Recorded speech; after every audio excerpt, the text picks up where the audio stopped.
चारों तरफ कोहरा छाया हुआ है। सुबह के 9 बजे हैं, लेकिन पूरी दिल्ली धुंध में लिपटी हुई है।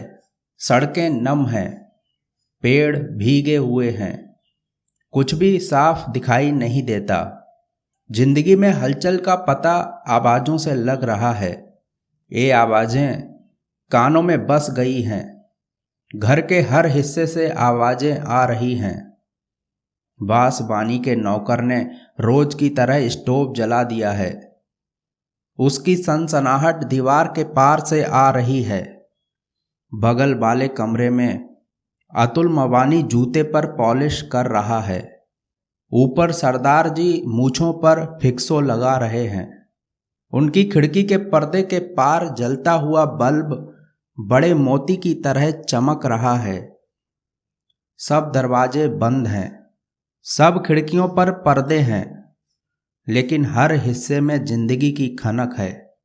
तिमंजिले पर बांसवानी ने बाथरूम का दरवाजा बंद किया है और पाइप खोल दिया है। कोहरे में बसें दौड़ रही हैं। जूं जूं करते भारी टायरों की आवाज़ें दूर से नज़दीक आती हैं और फिर दूर होती जाती हैं।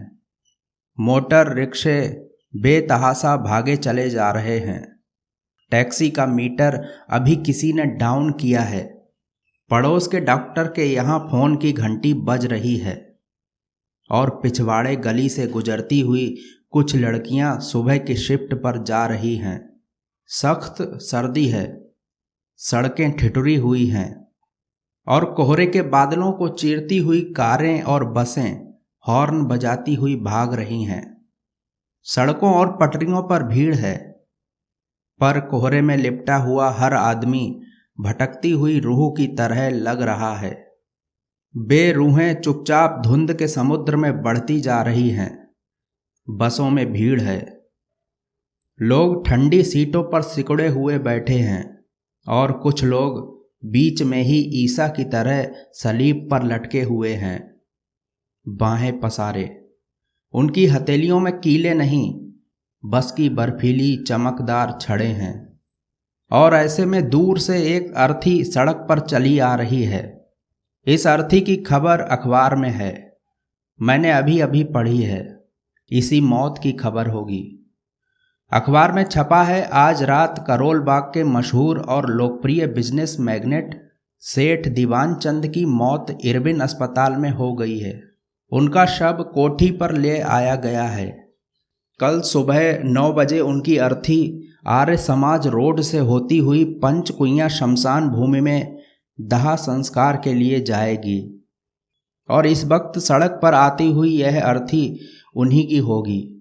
कुछ लोग टोपियां लगाए और मफलर बांधे हुए खामोशी से पीछे पीछे आ रहे हैं। उनकी चाल बहुत धीमी है। कुछ दिखाई पड़ रहा है, कुछ नहीं दिखाई पड़ रहा है, पर मुझे ऐसा लगता है अर्थी के पीछे कुछ आदमी हैं। मेरे दरवाजे पर दस्तक होती है। मैं अखबार एक तरफ रखकर दरवाज़ा खोलता हूँ। अतुल मवानी सामने खड़ा है।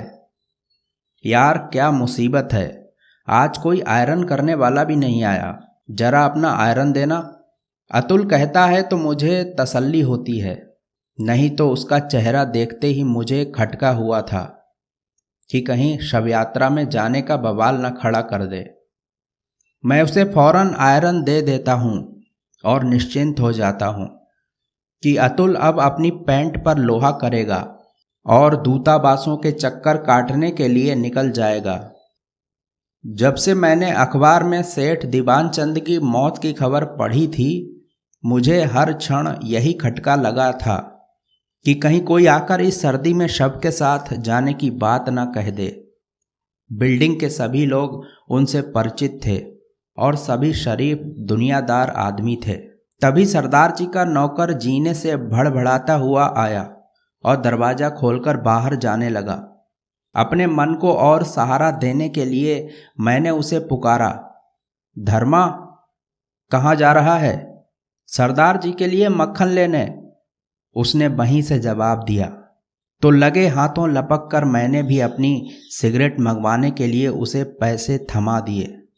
सरदार जी नाश्ते के लिए मक्खन मंगवा रहे हैं। इसका मतलब है वे भी शव यात्रा में शामिल नहीं हो रहे हैं। मुझे कुछ और राहत मिली। जब अतुल मवानी और सरदार जी का इरादा शव यात्रा में जाने का नहीं है तो मेरा कोई सवाल ही नहीं उठता। इन दोनों का या बासवानी परिवार का ही सेठ दीवान चंद के यहाँ ज़्यादा आना जाना था। मेरी तो 4-5 बार की मुलाकात भर थी। अगर ये लोग ही शामिल नहीं हो रहे हैं तो मेरा सवाल ही नहीं उठता। सामने बारजे पर मुझे मिसेज बासवानी दिखाई पड़ती हैं। उनके खूबसूरत चेहरे पर अजीब सी सफ़ेदी और होठों पर पिछली शाम की लिपस्टिक की हल्की लाली अभी भी मौजूद थी। गाउन पहने हुए ही वे निकली हैं और अपना जूड़ा बांध रही हैं। उनकी आवाज़ सुनाई पड़ती है, डार्लिंग ज़रा मुझे पेस्ट देना प्लीज़। मुझे और राहत मिलती है। इसका मतलब है कि मिस्टर बासवानी भी मैयत में शामिल नहीं हो रही हैं। दूर आर्य समाज रोड पर वह अर्थी बहुत आहिस्ता आहिस्ता बढ़ती आ रही है।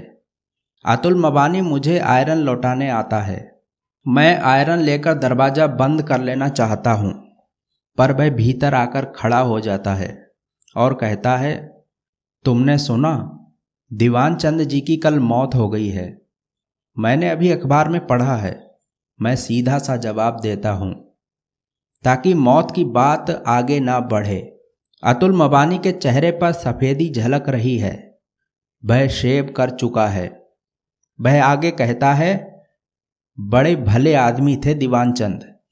यह सुनकर मुझे लगता है कि अगर बात आगे बढ़ गई तो अभी शव यात्रा में शामिल होने की नैतिक जिम्मेदारी हो जाएगी।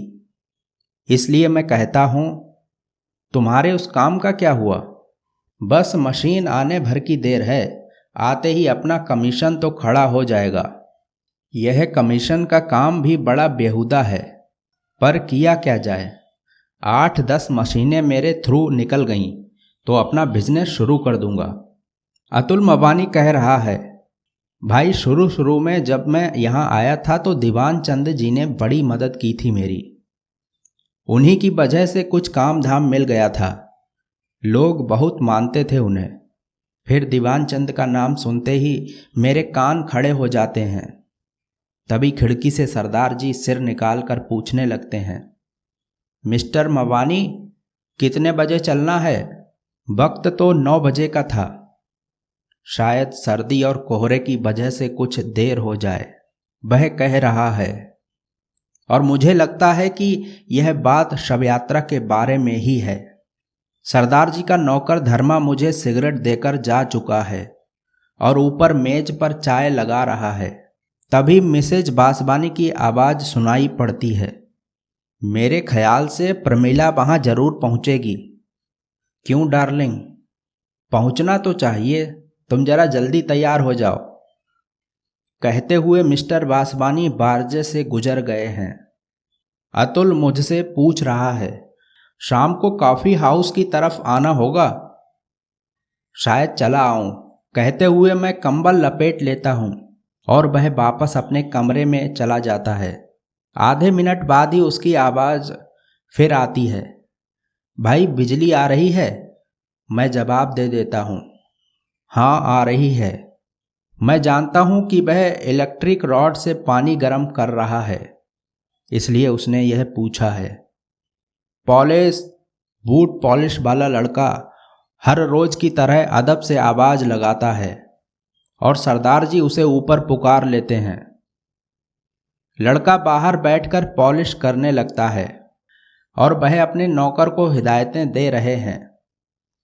खाना ठीक 1 बजे लेकर आना, पापड़ भून कर लाना और सलाद भी बना लेना। मैं जानता हूँ सरदार जी का नौकर कभी वक्त से खाना नहीं पहुँचाता है और ना उनके मन की चीज़ें ही पकाता है। बाहर सड़क पर कोहरा अभी भी घना है। सूरज की किरणों का पता नहीं है। कुलचे छोले वाले वैष्णव ने अपनी रेड़ी लाकर खड़ी कर ली है। रोज की तरह वह प्लेटें सजा रहा है। उनकी खनखनाहट की आवाज़ आ रही है। 7 नंबर की बस छूट रही है। सूलियों पर लटके ईसा उसमें चले जा रहे हैं और क्यू में खड़े और लोगों को कंडक्टर पेशगी टिकट बांट रहा है। हर बार जब भी वह पैसे वापस करता है तो रेलगाड़ी की खनक यहाँ तक आती है। धुंध में लिपटी रूहों के बीच काली वर्दी वाला कंडक्टर शैतान की तरह लग रहा है। और अर्थी अब कुछ और पास आ गई है। नीली साड़ी पहन लूं? मिसेज वासवानी पूछ रही हैं। वासवानी के जवाब देने की घुटी घुटी आवाज से लग रहा है कि वह टाई की नॉट ठीक कर रहा है। सरदार जी के नौकर ने उनका सूट ब्रुश से साफ करके हैंगर पर लटका दिया है और सरदार जी शीशे के सामने पगड़ी बांध रहे हैं। अतुल मवानी फिर मेरे सामने से निकला है। पोर्टफोलियो उसके हाथ में है। पिछले महीने बनवाया हुआ सूट उसने पहन रखा है। उसके चेहरे पर ताजगी है और जूतों पर चमक। आते ही वह मुझे पूछता है, तुम नहीं चल रहे हो? और मैं जब तक पूछूं कि कहाँ चलने को वह पूछ रहा है, वह सरदार जी को आवाज लगाता है, आइए सरदार जी, अब देर हो रही है, 10 बज चुका है। 2 मिनट बाद ही सरदार जी तैयार होकर नीचे आते हैं कि वासवानी ऊपर से ही मवानी का सूट देखकर पूछता है, ये सूट किधर सिलवाया? उधर खान मार्केट में। बहुत अच्छा सिला है, टेलर का पता हमें भी देना। फिर वह अपनी मिसेज को पुकारता है, अब आ जाओ डियर। अच्छा मैं नीचे खड़ा हूं, तुम आओ। कहता हुआ वह भी मवानी और सरदार जी के पास आ जाता है और सूट को हाथ लगाते हुए पूछता है, लाइनिंग इंडियन है? इंग्लिश? बहुत अच्छा फिटिंग है। कहते हुए वह टेलर का पता डायरी में नोट करता है। मिसेज वासवानी बारजे पर दिखाई पड़ती हैं। अर्थी अब सड़क पर ठीक मेरे कमरे के नीचे है। उसके साथ कुछ एक आदमी हैं। 1-2 कारें भी हैं जो धीरे धीरे रेंग रही हैं। लोग बातों में मशगूल हैं। मिसेज वासवानी जूड़े में फूल लगाते हुए नीचे उतरती हैं तो सरदार जी अपनी जेब का रुमाल ठीक करने लगते हैं। और इससे पहले कि वे लोग बाहर जाएं, वासवानी मुझसे पूछता है, आप नहीं चल रहे? आप चलिए, मैं आ रहा हूं। मैं कहता हूं, पर दूसरे ही क्षण मुझे लगता है कि उसने मुझसे कहाँ चलने को कहा है। मैं अभी खड़ा सोच ही रहा हूं कि वे चारों घर के बाहर हो जाते हैं। अर्थी कुछ और आगे निकल गई है। एक कार पीछे से आती है और अर्थी के पास धीमी होती है। चलाने वाले साहब शव यात्रा में पैदल चलने वाले एक आदमी से कुछ बात करते हैं और कार सर्र से आगे बढ़ जाती है। अर्थी के साथ पीछे जाने वाली दोनों कारें भी उसी कार के पीछे सरसराती हुई चली जाती हैं। मिसेज वासवानी और वे तीनों लोग टैक्सी स्टैंड की ओर जा रहे हैं। मैं उन्हें देखता रहता हूँ। मिसेज वासवानी ने फर कॉलर डाल रखा है और शायद सरदार जी अपने चमड़े के दस्ताने पहने हुए हैं और वे चारों टैक्सी में बैठ जाते हैं। अब टैक्सी इधर ही आ रही है और उसमें से खिलखिलाने की आवाज़ मुझे सुनाई पड़ रही है। वासवानी आगे सड़क पर जाती अर्थी की ओर इशारा करते हुए ड्राइवर को कुछ बता रहा है। मैं चुपचाप खड़ा सब देख रहा हूँ और अब ना जाने क्यों मुझे मन में लग रहा है कि दीवान चंद की शव यात्रा में कम से कम मुझे तो शामिल हो ही जाना चाहिए था। उनके लड़के से मेरी खासी जान पहचान है और ऐसे मौके पर तो दुश्मन का साथ भी दिया जाता है। सर्दी की वजह से मेरी हिम्मत छूट रही है, पर मन में कहीं शव यात्रा में शामिल होने की बात भीतर ही भीतर कोंच रही है। उन चारों की टैक्सी अर्थी के पास धीमी होती है। मवानी गर्दन निकालकर कुछ कहता है और दाहिने से रास्ता काटते हुए टैक्सी आगे बढ़ जाती है। मुझे धक्का सा लगता है और मैं ओवरकोट पहनकर चप्पलें डालकर नीचे उतर आता हूँ। मुझे मेरे कदम अपने आप अर्थी के पास पहुँचा देते हैं और मैं चुपचाप उसके पीछे पीछे चलने लगता हूँ। 4 आदमी कंधा दिए हुए हैं और 7 आदमी साथ चल रहे हैं।